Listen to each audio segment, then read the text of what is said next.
one of the fantasy football season, and here's a few defense DST units. I have his sleeper options this week. The first one, the Washington Commanders. So right here, I like a few Jacksonville guys as sleepers. Trevor Lawrence and Marvin Jones in this one. But I think the Commanders, they were at home, and they can make a few plays on Lawrence. Even though I think this season, Trevor Lawrence definitely improves compared to last year, where it was a bad rookie campaign for him. So this ball game, I think, could be a little bit of a shootout, but also you could see it go the other way, where both teams just struggle to score points in this one here. And the Commanders, they play decent defense at home. I think they got a decent matchup, but only in the deepest of leagues I would use them as sleepers. Right now, available in 91% of fantasy leagues here. And if you're in a pinch for a defense, I don't think you go really wrong with this Commander defense. The next one, the Carolina Panthers. So the Panthers here, Week 1 matchup versus Baker Mayfield's old team, the Cleveland Browns. And right here, Jacoby Brissett going to be the starting quarterback in this one.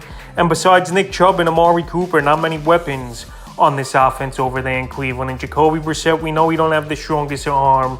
We know he's more of a game manager than anything. And I think in this one, the Panthers, they're the home team as well. And they can make a few plays, get to Brissett a few times. I think cause 2 or 3 turnovers in this one.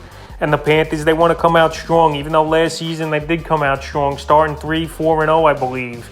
And then they just fizzled out quickly. So right here, Panthers are at home. They want to win for Baker versus former team. And Jacoby Brissett, he's a middle-of-the-road to poor quarterback right now at this point of his career. So I think the Panthers in this one, it wouldn't be surprising to see him get anywhere from 6 to 10 fantasy points. And they are available as well in tons of fantasy leagues. And 96% in the third and final defense has as a sleeper option this week's the Miami Dolphins. So coming into the year, I think the Dolphins, they could be a top 12, top 15 defense when it's all said and done, even though they didn't make my top 12 in the rankings heading into the season. So the Dolphins, they're available in 81% of fantasy leagues. And right here, this could be a tough ball game, division game for both teams, where we don't see a lot of scoring, and it's mid-teens, low 20s in this one between these two teams with the Dolphins and Patriots in Week 1. Mac Jones, I think he could have a decent season here with this Patriot team. Getting another weapon in Devontae Parker, who obviously the Miami Dolphins traded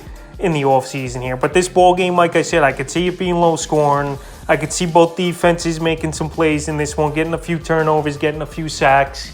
And right here, Mac Jones is still a young quarterback, so I still think he's going to make some mistakes, even though I think he does take the next step this season. But still, I think this Dolphin defense at home can make a few plays versus Mac Jones. And this could be a good one for them in this one. So that's a few defenses. I have his sleeper options here for Week 1 of the fantasy football season.